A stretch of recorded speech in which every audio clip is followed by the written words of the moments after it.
E aí, já parou para pensar se a ciência moderna, tipo a física quântica, e aquelas experiências espirituais super profundas, podem de alguma forma estar falando da mesma coisa? Hoje, a gente vai mergulhar exatamente nisso, nas conexões que estão sendo propostas entre estados de consciência alterados, como os que acontecem com o Santo Daime, e a própria natureza da nossa realidade. Se prepare, porque essa jornada vai desafiar o que a gente acha que sabe. Para a gente começar, olha só esse relato. É uma pessoa descrevendo uma experiência com DMT, que é o composto psicoativo do chá do Santo Daime. É uma descrição que fala de uma dissolução completa do eu. A pessoa não se via mais como uma parte separada, mas como o próprio universo. Uma experiência de unidade total que, vamos combinar, desafia a nossa compreensão normal das coisas. Então, uma experiência dessas, de imersão total e perda do eu, deixa a gente com uma pulga atrás da orelha, né? Como é que a gente sequer começa a entender um evento que parece quebrar todas as regras do nosso mundo? Quando a fronteira entre eu e o resto simplesmente some, as palavras parecem que perdem o sentido. E aí que a coisa fica interessante. Para tentar explorar essa fronteira da consciência, as fontes que a gente analisou olham para um lugar bem inesperado: a física quântica. E se a realidade, na sua base, não for tão sólida quanto a gente pensa? E se o mundo que a gente percebe for só uma das muitas possibilidades? Pois é exatamente aqui que a mecânica quântica chega e vira tudo de cabeça para baixo. Ela redefine completamente a relação entre quem observa e o que está sendo observado. Vamos entender como essa nova forma de ver o mundo pode, quem sabe, lançar uma luz sobre a experiência que a gente está analisando. Olha essa frase do Werner Heisenberg, um dos pais da física quântica. Isso aqui mexe com a base de tudo que a gente acha que sabe sobre o mundo. Se os tijolinhos da realidade não são coisas fixas, mas sim tendências, ou seja, possibilidades, o que isso quer dizer para aquela experiência de se tornar um com o universo? Talvez a realidade seja muito mais fluida do que a gente imagina. Isso coloca a gente diante de duas formas completamente diferentes de enxergar a realidade. De um lado, tem um universo estático, tipo uma máquina que já vem pronta. Do outro, um universo de puro potencial. Um campo de possibilidades só esperando para se manifestar. É sair de um mundo de certezas e mergulhar num oceano de possibilidades.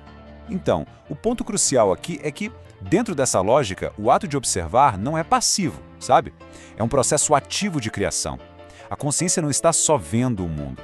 Ela age como um escultor que, a partir de um mar de probabilidades, vai lá e esculpe a realidade que a gente experimenta. Nós somos, de certa forma, co-criadores do universo.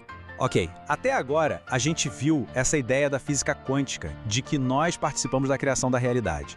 Mas tá, como é que essa ideia super teórica se conecta com uma experiência pessoal, subjetiva, como aquela que o Santo Daime proporciona? Vamos agora mergulhar de cabeça nessa conexão. Esse trecho descreve um estado de foco tão, mas tão intenso que o tempo e a noção de quem você é simplesmente desaparecem. Um único momento vira a realidade inteira.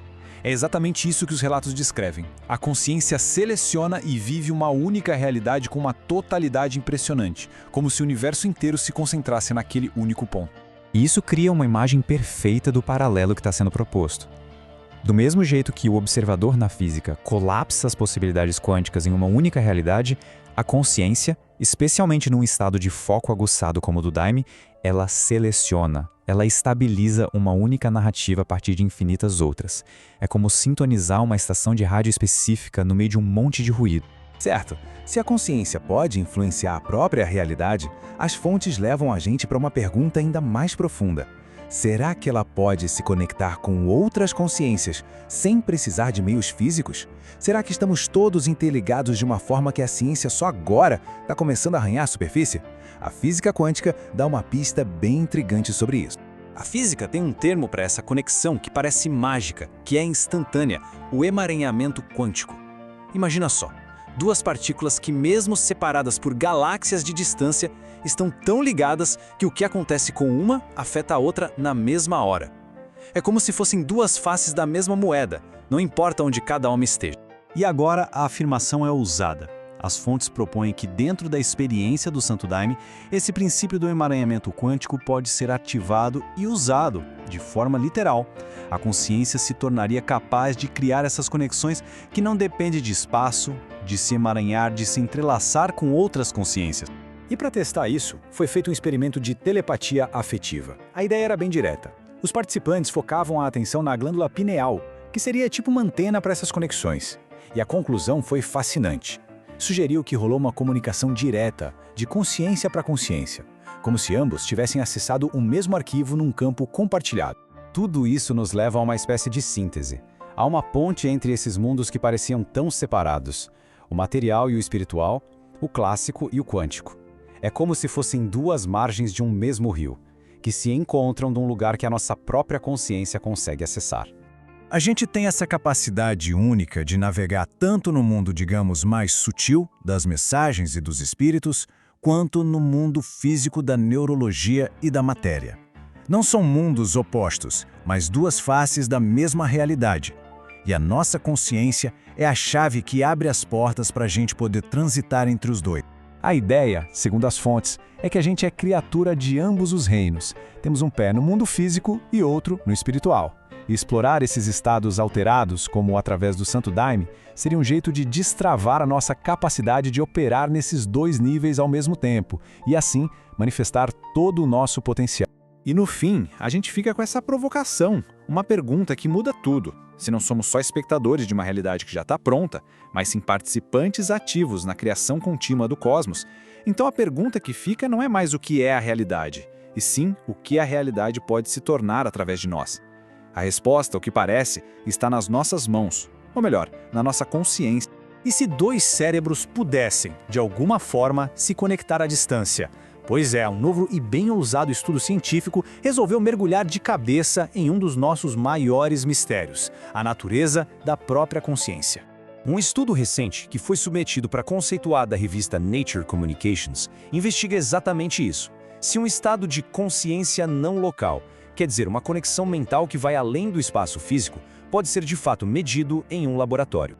E o resultado é de cair o queixo. Numa parte central do experimento, duplas de participantes, totalmente isolados um do outro, conseguiram identificar um símbolo em comum com uma precisão de 79%. É um número impressionante. Olha, para a gente ter uma ideia do que isso significa, a chance de acertar isso no puro chute seria de só 5%. Então, como se explica um resultado desses? A diferença é gigantesca. Ok, vamos mergulhar nisso para entender melhor. Para sacar o que o experimento tentou fazer, primeiro a gente precisa dar uma olhada na teoria por trás dele. Uma ideia que gera muita discussão, mas é fascinante, conhecida como consciência quântica. Essa teoria basicamente sugere que a consciência não é só o resultado de cálculos do nosso cérebro como um computador. Ela poderia, na verdade, usar alguns fenômenos bem estranhos da física quântica, tipo o emaranhamento, para criar conexões que a neurociência tradicional nem sonha em explicar. Os pesquisadores focaram numa via biológica bem específica. A ideia deles envolvia o preparado do Santo Daime, que é uma bebida psicoativa, também chamada de ayahuasca, a glândula pineal e umas estruturas dentro dos neurônios chamadas microtúbulos. A hipótese é que tudo isso junto poderia gerar um estado de consciência totalmente único. Então a ideia central era essa: o Santo Daime, junto com uma intenção bem focada, funcionaria como um tipo de gatilho. Ele levaria o cérebro para um estado quântico que pudesse ser medido, e aí seria possível acessar informações não locais. Agora, uma afirmação tão extraordinária assim exige uma prova igualmente extraordinária, né? Por isso, os pesquisadores montaram um experimento com um rigor excepcional. Para ter certeza de que os resultados não eram só um acaso ou alguma influência do ambiente, o estudo foi triplo cego, usou placebo e foi feito dentro de câmaras com blindagem eletromagnética. Tudo para bloquear qualquer tipo de sinal externo. Os participantes foram divididos aleatoriamente. Uma parte recebeu uma dose certinha de Santo Daime e a outra parte recebeu um placebo, que foi super bem pensado. Ele até simulava um efeito colateral físico para que ninguém soubesse quem tomou o quê. A tarefa para as duplas isoladas era a seguinte: cada pessoa tinha que se concentrar num símbolo geométrico, que era gerado na hora, aleatoriamente. E isso acontecia em momentos exatos, super sincronizados. Essa parte era crucial, porque se uma pessoa conseguisse identificar o símbolo que a outra estava vendo, isso indicaria um tipo de transferência de informação para além dos nossos sentidos conhecidos. Certo. E o que aconteceu dentro do cérebro dos participantes durante tudo isso? Bom, os exames de eletroencefalograma, o famoso EEG, mostraram uma assinatura cerebral bem distinta e muito poderosa. O grupo que tomou o Santo Daime teve um pico gigantesco na coerência de ondas gama no cérebro todo. Esse é uma medida de sincronia neural em larga escala, sabe? Atingiu 0,87. Para comparar, no grupo placebo, esse número foi de apenas 0,32. E não foi só isso. Ao mesmo tempo, a chamada rede de modo padrão do cérebro, que é a parte que a gente associa com o nosso senso de eu, com o ego, teve uma queda de 62% na sua atividade. Ela ficou mais quieta. E aqui está a descoberta central. De forma brilhante, um estado cerebral único, com altíssima coerência e baixa atividade do ego, que estava diretamente ligado aos relatos das pessoas sobre terem tido experiências não locais. Então chegamos ao ponto crucial. Como é que essas assinaturas cerebrais se conectam com aquela taxa de acerto de 79% que parecia impossível? Os pesquisadores chegaram a propor um modelo inicial. Nele, a glândula pineal, quando ativada, funcionaria como uma espécie de antena, sintonizando o cérebro com um campo de informação quântico. Isso permitiria o acesso a dados que estão além dos nossos limites físicos. Mas calma lá. Os próprios cientistas fazem questão de dizer que este é só o primeiro passo, não é a resposta definitiva. Eles apontam várias limitações, como o fato de que correlação não significa causa, e que ainda há muito o que pesquisar. Mas, se essas descobertas forem replicadas, e já existe um consórcio multinacional se formando para tentar fazer isso, as implicações podem ser, profundas. Isso poderia remodelar o que a gente entende sobre neurociência, física e até filosofia. É claro que este estudo não dá a palavra final, mas ele apresenta dados convincentes, coletados de forma muito rigorosa, que nos forçam a questionar os limites do cérebro e talvez a própria natureza da realidade. A investigação está só começando.